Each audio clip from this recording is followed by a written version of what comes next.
Hi there, it's Jerry with the Happy Hootie, here today to show you how to install one of these great sink glass rinsers or bottle washers on your sink. What I have is we've purchased one of these Happy Hootie sink rinsers here, and I'm going to show you how to do that. We open up the package, and of course you've got your bonus gifts. You've got your bottle washer, and you've got your nice soft rag that you can use to clean out the dish. I'm going to set those to the side for now because you don't need those to install. Inside the box, of course, we have your supply line that will attach to a T-piece underneath the sink, and we're going to show you how to do that. And it comes with your instructions, which you're not going to need that because that's why I'm here. In case you need to reference that later, though, it is in the box. This thing comes packaged extremely well. It has foam packaging. Every piece is individually packaged to prevent scratching and everything. You're going to have your brass sprayer piece, as well as your 304 stainless powder coated cup. And to install this, before we get too far, we're going to show placement because that's important. You know, you're either going to be drilling a hole in your countertop or you're going to be using an existing hole. So come in closer and I'll show you what I'm talking about. In our particular case, we had a soap dispenser that was already here that we weren't using. Because this is a single-handled faucet, it had an extra soap dispenser here. Some faucets will have a hand sprayer as well as holes that are drilled for other apparatus. Sometimes there's plugs that are covering these holes, and other times there won't be a hole at all and you'll have to drill your own. If you are drilling your own hole, just make sure that it is large enough to be able to fit just this diameter pipe through. This obviously is larger than it needs to be, but that's okay. It can be a little bit large. It just can't be too small to be able to fit this pipe through. And you also need to make sure that it's positioned in such a way to allow for the water to then flow off of the end of this. So you need to give yourself enough space to let the water run down this, because this is already preset at an angle, so it will automatically run the water down into the sink as it's intended to do, so it doesn't just stay collected in the bowl. But obviously if you drill your hole back too far and it's going to spill out on the countertop, that's not going to work. So ideally I would say about an inch back. This is about 1.25 inches back, but anywhere between 1 inch and about 1.75 inches probably would be fine. Obviously you want it to be closer to the edge.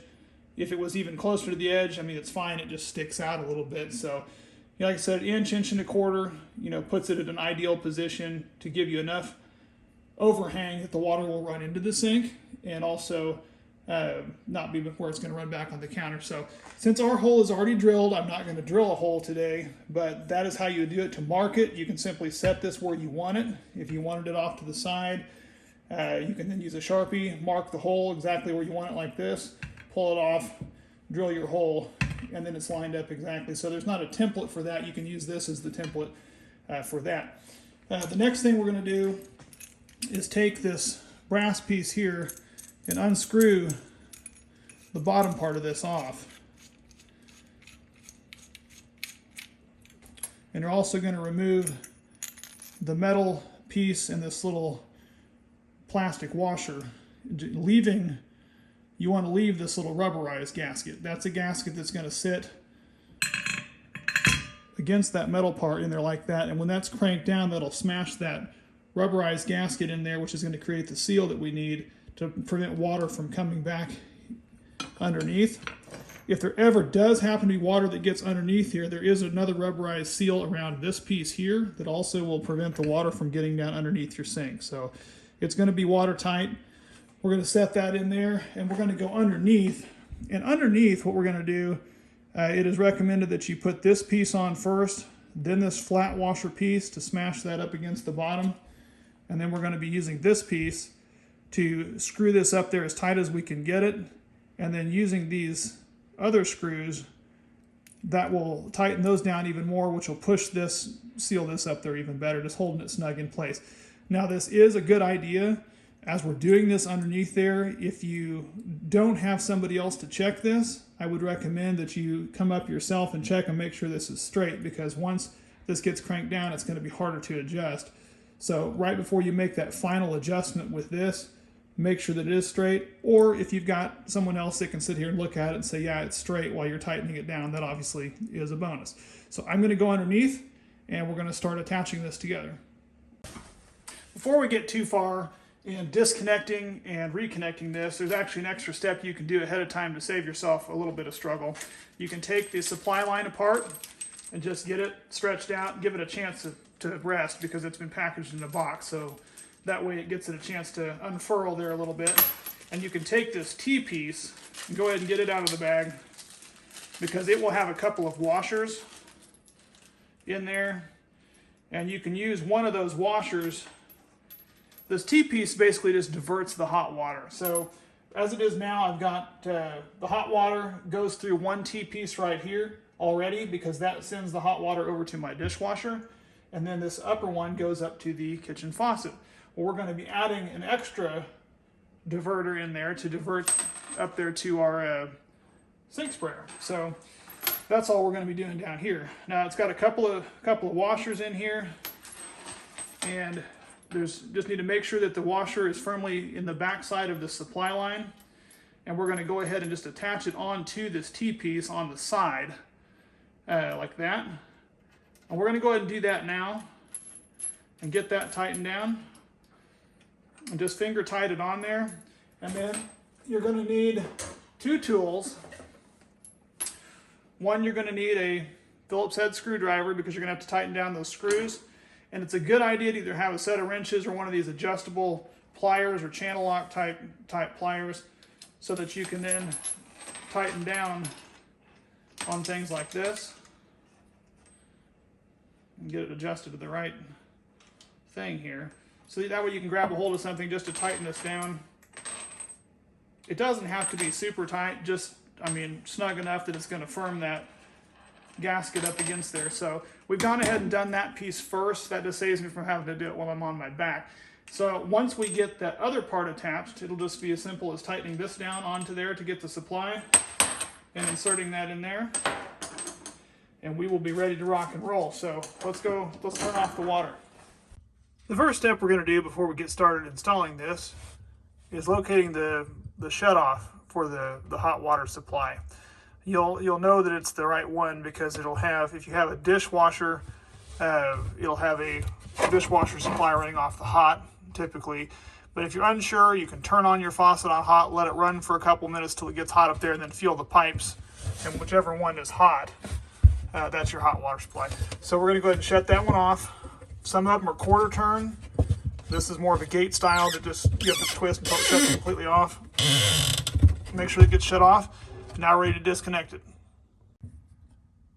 It's a tight squeeze, so I apologize if this isn't going to come out great, but we're going to try. I've got my brass fitting that's shoved down through there like that, and what we're going to be doing is going to be installing on the back side this clear plastic kind of flexible rubberized gasket first, and then this metal washer on the back of that. And we're going to be following that up with this piece that is going to be put on there like that, with the screw heads showing towards us. And so if I can do this one-handed, I will try.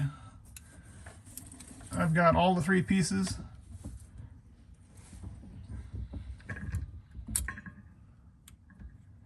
We're going to funnel them up through there like this. So I've got that clear plastic, and I've got that other one on there. We've got this piece here.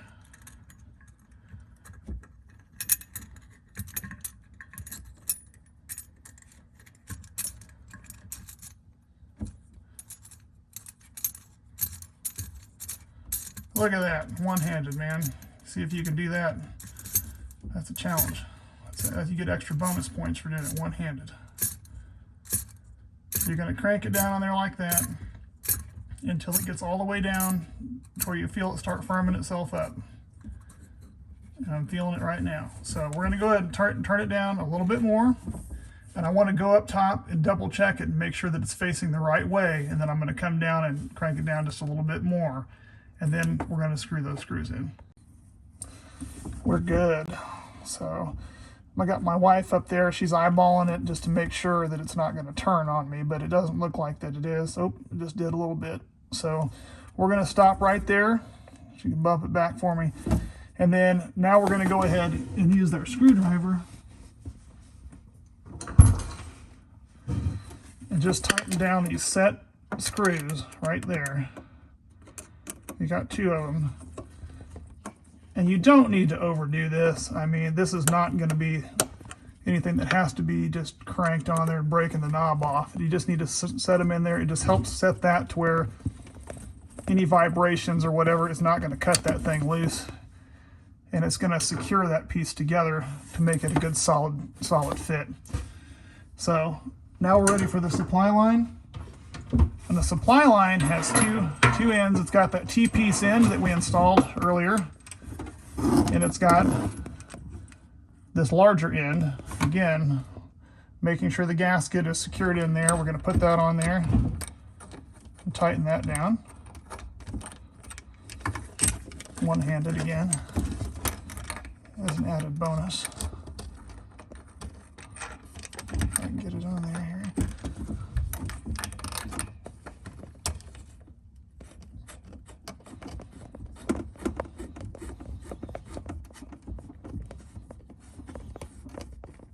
And again, kind of like the other one, you can just get it on there as tight as you can by hand, and then go back with that channel lock and go ahead and give it another 1/4 to 1/2 turn just to really secure it on there. So I'm going to do that, and then we're going to move on to the next connection. So now what we've got left is this T-piece to add into here, and this is another real easy process here. You've got this piece goes to your sink. This top one here typically goes to your sink. You got to follow the line, make sure it goes to the sink. Just disconnect that. It's a good idea to have a towel handy because you might very well have some water that comes out residual there. So make sure that you get that dried up if it's on woodwork or anything. And then we're going to be installing the supply that ran up to our glass rinser right on top of there. And it'll fit right in there. So we're going to make sure you got to have that rubberized gasket. It came with a couple different sizes. Rubberized gaskets, make sure that that's in there. Make sure it's seated correctly on there. Then we're going to finger tight that one down.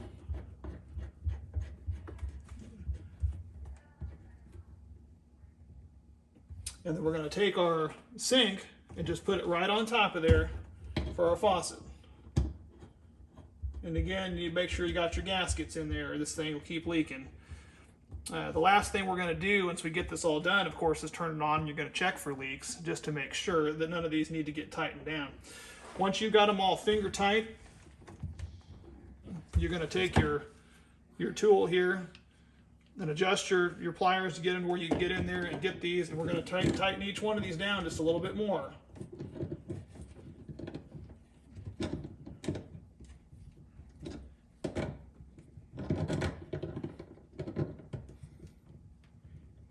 Again, ideally, you'd have a set of wrenches that would be the exact size, but love this tool. It fits all. So we're going to get those all cranked down, and then we're going to turn on our water and go check it out. Now that we have everything attached, this is secured, and we don't have any leaks underneath, it's time to test it out. And so to do that, we're going to take this last remaining piece we had, which was a little plastic washer, and that just allows this top piece, this metal and ABS rubberized piece, to flow a little more freely on there. And this is great because this is one of the few that allows you to pull this off and clean the inside of this. So if you ever needed to in the future, you know, you could get in there and wipe that out real easy and then just put that back on there. But let's go ahead and give it a test and see how it does.